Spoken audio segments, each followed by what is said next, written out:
കഥയാരംഭിക്കുന്നത് 753 BC-യിലെ old ലാറ്റിയത്തിലാണ്. Romulus എന്നും Remus എന്നും പേരുള്ള ഇടയന്മാരായ രണ്ട് സഹോദരങ്ങൾ നമ്മൾ പരിചയപ്പെടുന്നു. അന്നവർ തങ്ങളുടെ ആട്ടുംപറ്റവുമായി അവിടുത്തെ ഒരു ചെറിയ നദിക്കരയിലെത്തിയതായിരുന്നു. ടൈബർ റിവറിന് സമീപം അവർ നിന്ന് കാര്യങ്ങളൊക്കെ ചെയ്തുകൊണ്ടിരുന്നു. പെട്ടെന്നായിരുന്നു അത് സംഭവിച്ചത്. അന്തരീക്ഷം മാറിമറിഞ്ഞു. കാർമേഘം ഇരുണ്ടുകൂടി. പെട്ടെന്ന് ശക്തമായ മഴയാരംഭിച്ചു. പൊടുന്നനെ എവിടെയോ പൊട്ടിയ ഉരുൾപൊട്ടലിൽ മിന്നൽ പ്രളയം സംഭവിക്കുകയായിരുന്നു. ടൈബർ റിവർ കരകവിഞ്ഞൊഴുകാൻ തുടങ്ങി. വലിയൊരു മലവെള്ളപ്പാച്ചിൽ വന്നു. തന്റെ കൺമുമ്പിൽ മലവെള്ളപ്പാച്ചിൽ കണ്ട് റോമുലസും റീമസും ജീവൻ രക്ഷപ്പെടുത്താൻ വേണ്ടി ഓടി. ഇതിനിടയിൽ ഒരു സഹോദരൻ വീണുപോയപ്പോൾ മറ്റൊരു സഹോദരൻ അവനെ രക്ഷിക്കാനെത്തി. എന്നിരുന്നാലും അവർ ആ മലവെള്ളപ്പാച്ചിലിൽ പെട്ടിരുന്നു. വെള്ളപ്പാച്ചിലിൽ ഒഴുകി ബോധരഹിതരായ അവർ ഒരു കരയ്ക്ക് ചെന്നടിഞ്ഞു. ആൽബലോങ്ക എന്ന് പേരുള്ള ഒരു സിറ്റിയുടെ അധീനതയിലുള്ള നദിക്കരയിലായിരുന്നു അവർ അടിഞ്ഞത്. പിന്നാലെ അവിടുത്തെ പട്ടാളക്കാർ അവരെ പിടികൂടി. സാധാരണ രീതിയിൽ പിടികൂടപ്പെടുന്നവരൊക്കെ അടിമകളാക്കപ്പെടും. അത്തരത്തിൽ അവരും ആൽബലോങ്കയിലെ അടിമകളാക്കപ്പെട്ടു. പക്ഷെ അവർ പ്രതീക്ഷിക്കാത്ത ഒരു ആചാരം അവിടെ വെയിറ്റ് ചെയ്യുന്നുണ്ടായിരുന്നു. ചില സംഗതികളുടെ ഭാഗമായി അടിമകൾ തമ്മിൽ ഏറ്റുമുട്ടലുകൾ നടക്കും. ശക്തമായ ഫൈറ്റ് സംഭവിക്കും. രണ്ടടിമകളിൽ ഒരാളായിരിക്കും കൊല്ലപ്പെടുക, മറ്റേയാൾ ഉയർന്ന നിലയിലേക്ക് ഉയർത്തപ്പെടും. അങ്ങനെയുള്ള ആ ഒരു ഫൈറ്റിംഗ് ദിവസം അത് സംഭവിച്ചു. റോമുലസിനെ ഫൈറ്റിനായി അറീനയിലേക്ക് നയിക്കപ്പെടുകയായിരുന്നു. പക്ഷേ തന്റെ സഹോദരന് വല്ലതും പറ്റുമോ എന്ന് ഭയന്ന റീമസ് റോമുലസിന് പകരം ആ സ്ഥാനം ഏറ്റെടുത്തു. അറീനയിലേക്ക് ഇറങ്ങി. എതിരാളിയായ അടിമയുമായി അവിടെ ശക്തമായൊരു ഫൈറ്റ് തന്നെ നടന്നു. ഒടുവിൽ ഫൈറ്റിനിടയിൽ അടിയേറ്റ് റീമസ് താഴെ വീണു. മരിച്ച പോലെ റീമസ് അഭിനയിക്കാൻ തുടങ്ങി. പക്ഷേ കണ്ടുനിന്നവർക്ക് റീമസ് ഒരു പദ്ധതി നടപ്പിൽ വരുത്തുകയാണ് എന്ന് മനസ്സിലായിരുന്നേയില്ല. റീമസ് ഒരു ആയുധം നോട്ടമിട്ടിരുന്നു. ഞൊടിയിടയിൽ മരിച്ച പോലെ അഭിനയിച്ച അവൻ ആ ആയുധം കൈവശപ്പെടുത്തി. പിന്നെ അവിടെ ഒരു കലാപത്തിന് ആക്കം കൂട്ടി. പട്ടാളക്കാർക്കെതിരെയും തങ്ങളെ ഭരിക്കുന്നവർക്കെതിരെയും അവിടെയുള്ള തടവുപുള്ളികളെ കൊണ്ട് അവനൊരു പട നയിച്ചു. ശക്തമായ ഏറ്റുമുട്ടൽ തന്നെയായിരുന്നു നടന്നത്. അടിമകൾ തങ്ങളെ നിയന്ത്രിക്കുന്നവർക്കെതിരെ നടത്തിയ വിപ്ലവകരമായ പട നയിക്കൽ.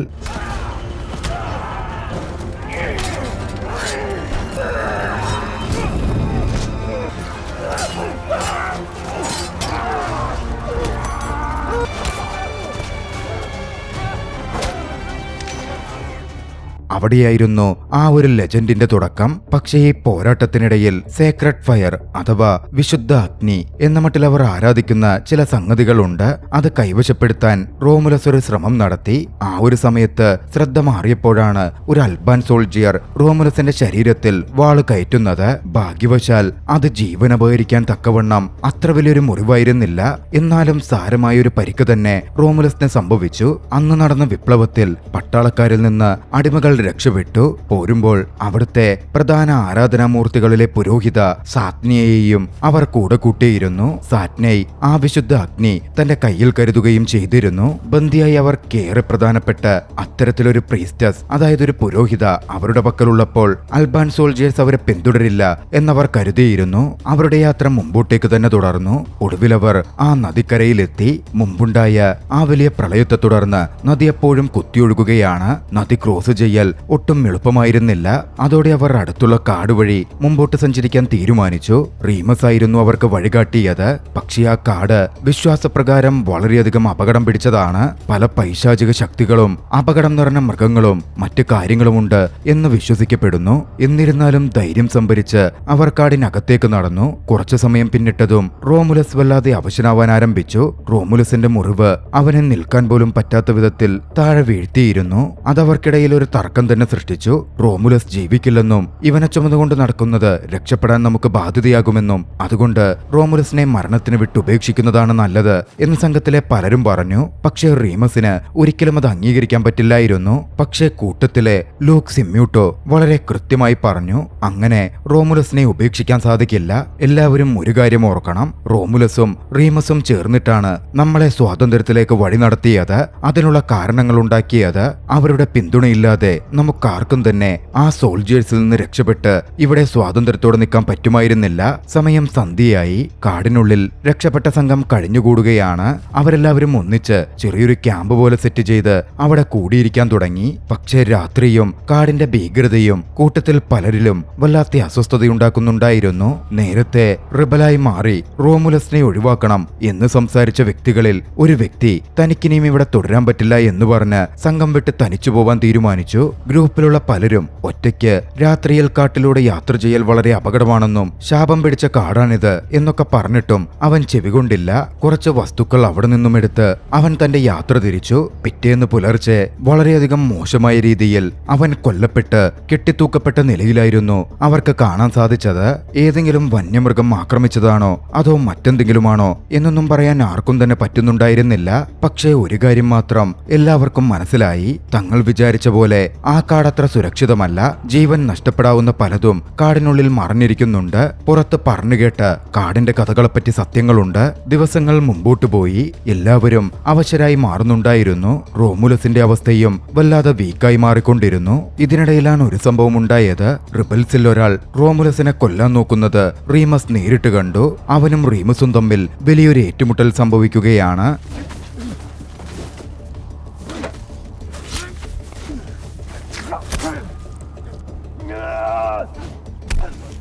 കൂടെ നിന്ന് ചതിക്കുന്നവർ തന്റെ കൂടെ വേണ്ട എന്ന് റീമസ് തീരുമാനിച്ചിരുന്നു. ശക്തമായ ഏറ്റുമുട്ടലിൽ തന്റെ സഹോദരനെ കൊല്ലാൻ വന്ന ആ വ്യക്തിയെ റീമസ് വകവരുത്തി. ആ സംഘത്തിലെ പ്രധാന ട്രൈബായ ലാറ്റിൻ ട്രൈബിന്റെ ലീഡറെയായിരുന്നു റീമസ് കൊന്നുകളഞ്ഞത്. പിന്നാലെ എല്ലാവരോടുമായി റീമസ് താനാണ് പുതിയ ലീഡർ എന്ന് കമാൻഡിംഗ് പവറോടെ പറഞ്ഞു. മറ്റെന്തു തന്നെയുണ്ടെങ്കിലും എന്റെ സഹോദരന്റെ ജീവൻ നിങ്ങളൊക്കെ സംരക്ഷിച്ചോളണം എന്നതായിരുന്നു റീമസിന്റെ ആദ്യത്തെ ഓർഡർ. തങ്ങളുടെ സംഘത്തിനു വേണ്ടി പ്രധാനപ്പെട്ട നിയമങ്ങൾ റീമസ് മുമ്പിലേക്ക് വെച്ചു. തന്റെ തീരുമാനമില്ലാതെ ആരും സംഘത്തിൽ ഒരു കാര്യവും തീരുമാനിക്കരുത് എന്നതായിരുന്നു അടുത്ത നിർദ്ദേശം. തങ്ങളുടെ ഈ സംഘം സർവൈവൽ മാത്രം അടിസ്ഥാനപ്പെടുത്തിയുള്ളതല്ലെന്നും ഇതൊരു ഫാമിലിയാണെന്നും രക്ഷപ്പെടൽ എല്ലാവർക്കും അനിവാര്യമാണെന്നും റീമസ് അന്ന് സംസാരിച്ചു. വീണ്ടും കാടിനുള്ളിലെ ദിവസങ്ങൾ തുടർന്നു. ഒരു ദിവസം അവശതയിലായ റോമുലസ് തന്റെ സഹോദരനോട് ഭക്ഷണത്തിന് ആവശ്യപ്പെട്ടു. അമ്മയ്ക്ക് പണ്ട് റീമസ് വാക്കുകൊടുത്തിട്ടുള്ളതാണ്, എന്തു വില കൊടുത്തും തന്റെ സഹോദരനെ സംരക്ഷിക്കുമെന്ന്. ആ ശാപം പിടിച്ച കാടിനുള്ളിൽ തന്റെ സഹോദരന് ഭക്ഷണത്തിന് വിശന്നപ്പോൾ വേട്ടയ്ക്ക് പോവാൻ ഒറ്റയ്ക്ക് റീമസ് തീരുമാനിക്കുന്നതും അങ്ങനെയായിരുന്നു. പോകുന്നതിന് മുമ്പ് പുരോഹിത സാത്നയുടെ അടുത്തു ചെന്ന് തന്റെ സഹോദരനെ നോക്കിക്കോളണം എന്ന് പ്രത്യേകം അവൻ പറയുകയും ചെയ്തു. എല്ലാവരെയും അതിശയിപ്പിച്ച ഒരു ബോൾഡ് മൂവായിരുന്നു അത്.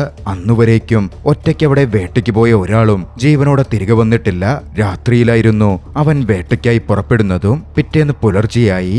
റീമസ് അപ്പോഴും എത്തിയിരുന്നില്ല. വൈകാതെ ഇവരെയും അതിശയിപ്പിച്ച് വളരെ വലിയൊരു മാനിനെയും കൊന്ന് അതിന്റെ ശരീരവുമായി റീമസ് മടങ്ങിയെത്തുകയാണ്. അതോടെ എല്ലാവരും തന്നെ പൂർണ്ണമായും റീമസിനെ തങ്ങളുടെ ലീഡറായി അംഗീകരിക്കുക കൂടിയായിരുന്നു. തന്റെ സഹോദരന് വേണ്ടി കൊണ്ടുവന്ന മാനിന്റെ ഹൃദയം തന്നെ ചുട്ടെടുത്ത് അവൻ നൽകി. തന്റെ സഹോദരൻ അതുകൊണ്ടൊക്കെ വേഗം സുഖപ്പെടും എന്ന് റീമസ് ചിന്തിച്ചിരുന്നു. ബാക്കി ഭക്ഷണം എല്ലാവർക്കുമായി അവൻ വീതം വെച്ചു. റീമസിന്റെ ആ ധൈര്യം സാറ്റ്നയെയും വല്ലാതെ തൊട്ടിരുന്നു. അതോടെ മാറി നിന്നിരുന്ന സാറ്റ്നയെ കൂടി ഇറങ്ങി വന്ന് തനിക്കറിയാവുന്ന പച്ചമരുന്നുകളൊക്കെ വെച്ച് റോമുലസിനെ ചികിത്സിക്കാൻ ആരംഭിച്ചു. ഒരു വെസ്റ്റൽ പുരോഹിത എന്ന മട്ടിൽ വൈദ്യപരമായ കുറെ അറിവുകൾ സാറ്റ്നയ്ക്കുണ്ടായിരുന്നു. സാറ്റ്നയുടെ ചികിത്സ കൊണ്ടാകണം പതിയെ പതിയെ റോമുലസിന്റെ ആരോഗ്യാവസ്ഥ മെച്ചപ്പെട്ടു വരാൻ തുടങ്ങി. അത്രത്തോളം ആയതോടെ റീമസിന്റെ ധൈര്യം കൂടുതൽ വർദ്ധിച്ചു വന്നിരുന്നു. അവരുടെ പുതിയ രാജാവായി റീമസ് തന്നെ അനൗൺസ് ചെയ്തു. പിന്നാലെ കാടിനോട് ചേർന്നുള്ള വില്ലേജുകളിലേക്ക് പട നയിക്കാൻ റീമസ് തയ്യാറെടുത്തു. അവർക്കിപ്പോഴുള്ള കരുത്തും ധൈര്യവും വെച്ച് അടുത്തുള്ള ഏരിയകൾ ആക്രമിക്കാമെന്നും അവിടം പിടിച്ചടക്കി പുതിയൊരു ജീവിതം ആരംഭിക്കാം എന്നും റീമസ് തന്റെ കൂടെയുള്ളവരോട് പറഞ്ഞു. അവർക്കും അതിന് സമ്മതമായിരുന്നു. തന്റെ സംഘങ്ങൾക്കൊപ്പം റീമസ് പോരാട്ടം തുടങ്ങി. കാടിനോട് ചേർന്നുള്ള വില്ലേജേഴ്സിനെ, അവരുടെ പോരാളികളെ റീമസും സംഘവും ചേർന്ന് വധിച്ചു.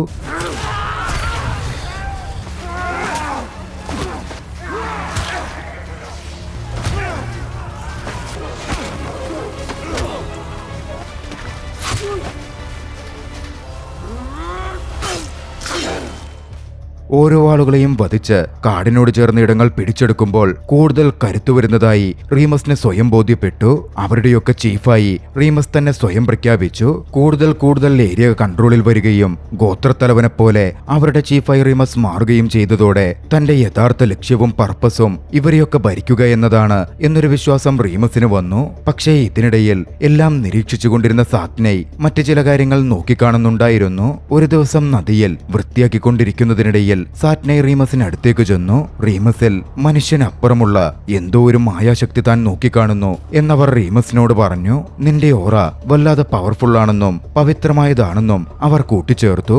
റീമസ് ചിലപ്പോൾ ഒരു സാധാരണക്കാരനാവില്ലെന്നും ദൈവരക്തത്താൽ പിറക്കപ്പെട്ടവനാവാം എന്നും സാറ്റ്നെ വിശദീകരിച്ചു. റീമസ് ആകട്ടെ അതൊന്നും കാര്യമായി ശ്രദ്ധിച്ചതേയില്ല. അധികം വൈകാതെ അവിടുത്തെ ഗോത്രവർഗക്കാർ അവരുടെ പരമ്പരാഗത രീതിയിലുള്ള ഒരു ചടങ്ങ് സംഘടിപ്പിച്ചു. മരിച്ചുപോയവരെ അടക്കം ചെയ്യുകയും ബലിയടക്കം നൽകുകയും ഒക്കെ ചെയ്ത് മരിച്ചുപോയവരുടെ ആത്മാക്കളെ പ്രീതിപ്പെടുത്തി മോക്ഷം കൊടുക്കുന്ന തരത്തിലുള്ള ഒരു ചടങ്ങായിരുന്നു അത്. പക്ഷേ ഈ ചടങ്ങുകൾക്കിടയിൽ അവിടുണ്ടായിരുന്ന പുരോഹിതിയായ സാറ്റ്നെ ഒരു പ്രവചനമങ്ങ് നടത്തി. ഒരു വലിയ സാമ്രാജ്യം തന്നെ രൂപപ്പെടുമെന്നും റീമസ് അല്ലെങ്കിൽ റോമുലസ് ആ സാമ്രാജ്യത്തിന്റെ അധിപനാവുമെന്നും അവർ ആ സാമ്രാജ്യം ഭരിക്കുമെന്നും പക്ഷേ അത് വളരെ വലിയൊരു വിലയോടുകൂടിയായിരിക്കും അവരിലേക്ക് വന്നെത്തുകയെന്നും സാമ്രാജ്യം ഭരിക്കുന്നവർ സാമ്രാജ്യം കെട്ടിപ്പടുക്കുന്നവർ തന്റെ സഹോദരനെ വധിക്കേണ്ടി വരും എന്നും സാറ്റ്നെ പ്രവചിച്ചിരുന്നു. അവിടെ കൂടിയിരുന്നവർക്കിടയിൽ ആ പ്രവചനം വല്ലാത്തൊരു ഷോക്കുണ്ടാക്കിയിരുന്നു. റീമസും അത് കേട്ടൊന്നിനെട്ടി. റോമുലസിനോട് വല്ലാത്തൊരു ലോയൽറ്റി റീമസിനുണ്ട്. പക്ഷെ വലിയൊരു സാമ്രാജ്യത്തിന് അധിപനാകണം എന്നത് റീമസിന്റെ ലക്ഷ്യവുമാണ്. ആ പ്രവചനം അവനെ വല്ലാതെ ബാധിച്ചു. എന്തു ചെയ്യണമെന്നവൻ പലവരും ചിന്തിച്ചു. വല്ലാതെ കൺഫ്യൂസ്ഡ് ആയി. ഒരു ഘട്ടത്തിൽ സാറ്റ്നെ തന്നെ കൊണ്ട് തന്റെ സഹോദരനെ കൊല്ലാൻ വേണ്ടി പ്രവചനം നടത്തി ശ്രമിക്കുകയാണോ എന്നുവരെ അവന്റെ ചിന്തയിലേക്ക് കടന്നു വന്നു. അടിമത്തത്തിൽ നിന്ന് രക്ഷപ്പെടുത്താൻ മുമ്പിലേക്ക് ഇറങ്ങി വന്നവനാണ് റോമുലസ്. പോരാത്തതിന് അമ്മയോട് റീമസ് തന്റെ സഹോദരനെ പ്രൊട്ടക്ട് ചെയ്യുമെന്ന് വാക്കും കൊടുത്തിട്ടുണ്ട്. അങ്ങനെയുള്ള സഹോദരനെ ബലി കൊടുക്കാൻ, കൊല്ലാൻ വേണ്ടി വിട്ടുകൊടുക്കാൻ, കൊന്നുകളയാൻ ഒന്നും റീമസിന് പറ്റുമായിരുന്നില്ല. റീമസ് ഒടുവിൽ ഒരു തീരുമാനമങ്ങെടുത്തു. സാറ്റ്നെ തന്നെ തന്റെ സഹോദരനെതിരെ തിരിക്കാൻ ശ്രമിക്കുകയാണ്. സുഖമില്ലാതെ കിടക്കുന്ന തന്റെ സഹോദരന് എങ്ങനെ തനിക്കെതിരെ നിന്ന് യുദ്ധം ചെയ്യാൻ പറ്റും? അതൊന്നും നടക്കുന്ന കാര്യമേയല്ല.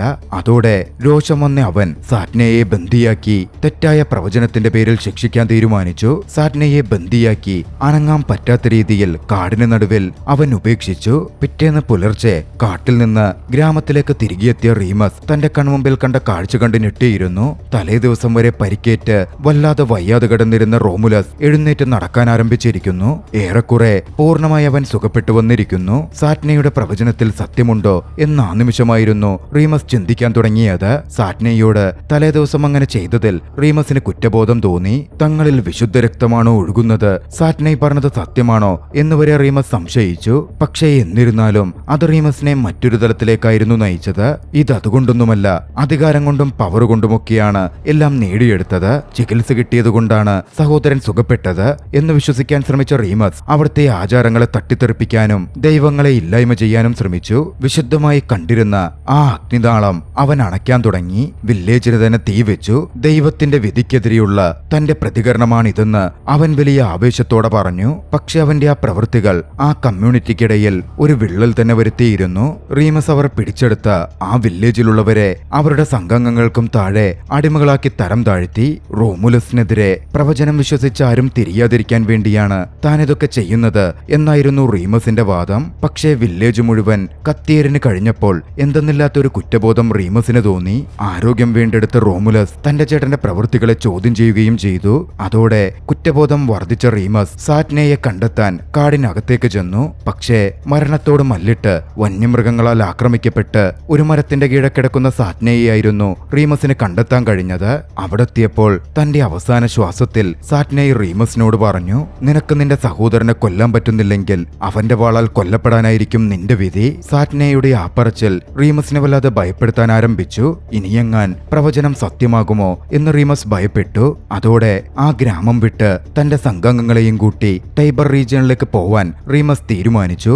റോമുലസ് ആ ഗ്രാമത്തിൽ തന്നെ തുടരട്ടെ എന്നായിരുന്നു റീമസ് ചിന്തിച്ചത്. പക്ഷേ ഇതേ സമയം ഗ്രാമത്തിൽ മറ്റൊന്ന് സംഭവിക്കുകയായിരുന്നു. ഗ്രാമത്തിലുള്ള വിശ്വാസികളൊക്കെ ചേർന്ന് ഉയർത്തെഴുന്നേറ്റ റോമുലസിനെ പുതിയ ഗ്രാമത്തിന്റെ ചീഫായി പ്രഖ്യാപിച്ചു. റീമസ് നശിപ്പിച്ച വിശുദ്ധ അഗ്നി റോമുലസ് വീണ്ടും കൊളുത്തി. അത് സംരക്ഷിക്കാൻ ഒരു യുവതിയെ ഏൽപ്പിച്ചു. ആ യുവതി ഒരു വെസ്റ്റ പുരോഹിതയായി മാറി. റോമുലസ് പൂർണ്ണമായും ഗോത്രത്തിന്റെ നേതാവായി മാറിക്കൊണ്ടിരിക്കുകയായിരുന്നു. അധികം വൈകാതെ റോമുലസ് ഒരു വാർത്തയറിഞ്ഞു. അൽബലോങ്കയിലെ സോൾജിയേഴ്സ് പടനയിച്ചെത്തിക്കൊണ്ടിരിക്കുന്നു. അറീനയിൽ വിപ്ലവമുണ്ടാക്കി രക്ഷപ്പെട്ട അടിമകളെ പിടികൂടുകയാണ് അവരുടെ ലക്ഷ്യം. അവരെ കൊല്ലുകയാണ് അവരുടെ ലക്ഷ്യം. അവിടെ നിന്ന് പോവുകയായിരുന്ന റീമസും സംഘവും അവരുടെ പിടിയിൽപ്പെട്ട് അപകടത്തിലാകുമോ എന്ന് റോമുലസ് സംശയിച്ചു. അവർക്ക് പിന്തുണ കൊടുക്കാനും അവരെ സംരക്ഷിക്കാനും ഗ്രാമത്തിലുള്ളവരെയും കൂട്ടി റോമുലസ് അങ്ങോട്ടേക്ക് പുറപ്പെട്ടു. ഇതേ സമയം പലായനം ചെയ്ത് തുടങ്ങിയിരുന്ന റീമസും സംഘവും സംഘവും ടൈബർ റിവറിന്റെ കരയിലേക്ക് എത്തിയിരുന്നു. നദി മുറിച്ചു കടക്കാൻ വേണ്ടിയുള്ള ശ്രമങ്ങൾ അവരാരംഭിക്കാൻ തുടങ്ങി. പെട്ടെന്നായിരുന്നു ആക്രമണം നടന്നത്. ആൽബലോങ്കയിലെ പട്ടാളക്കാരെത്തി അവരെ ആക്രമിച്ചു. പെട്ടെന്നുള്ള ആക്രമണമായതുകൊണ്ടും ആളെണ്ണത്തിൽ കുറവായതുകൊണ്ടും റീമസിന്റെ സംഘം പരാജയപ്പെട്ടു തുടങ്ങിയിരുന്നു. എല്ലാം അവസാനിച്ചു എന്ന മട്ടിൽ റീമസും സംഘവും നിൽക്കുന്ന സമയം റോമുലസ് തന്റെ ആളുകളുമായിട്ടെത്തി. പിന്നെ നടന്നത് കനത്ത പോരാട്ടമായിരുന്നു. തന്ത്രപരമായ നീക്കങ്ങളിലൂടെയും മികച്ച യുദ്ധരീതികളിലൂടെയും എതിരാളികളായ ആൽബലോങ്കയിലെ പടയാളികളെ മുഴുവൻ വകവരുത്താൻ അവർക്ക് കഴിഞ്ഞു.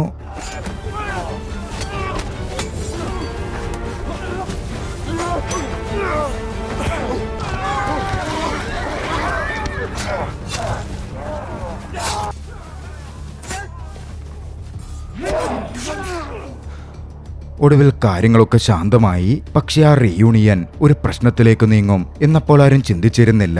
തന്റെ കൂടെയുള്ളവരിൽ പലരും കൊല്ലപ്പെട്ടു കഴിഞ്ഞു. ആ സമയത്താണ് റീമസ് ഒരു കാര്യം റോമുലസിനോട് ആവശ്യപ്പെടുന്നത്. പഴയ ദൈവങ്ങളൊക്കെ ഉപേക്ഷിച്ച് ആ ഗ്രാമത്തിലുള്ളവരോട് തന്റെ കൂടെ വരുവാൻ റോമുലസ് പറയണമത്രേ. റോമുലസും എല്ലാം ഉപേക്ഷിച്ച് റീമസിനൊപ്പം ചെല്ലണം. പക്ഷേ റോമുലസ് അതിനൊരുക്കമായിരുന്നില്ല. പരമ്പരാഗത വിശ്വാസങ്ങളിലും ദൈവത്തിലുമൊക്കെ അവൻ വിശ്വസിച്ചിരുന്നു. റീമസിന്റെ സംഘത്തിലെ ഒരാൾ ഗോത്രവർഗക്കാരെ കൂട്ടാൻ പോയപ്പോൾ ഒരാൾ അയാളെ അമ്പെയ്തു കൊന്നു.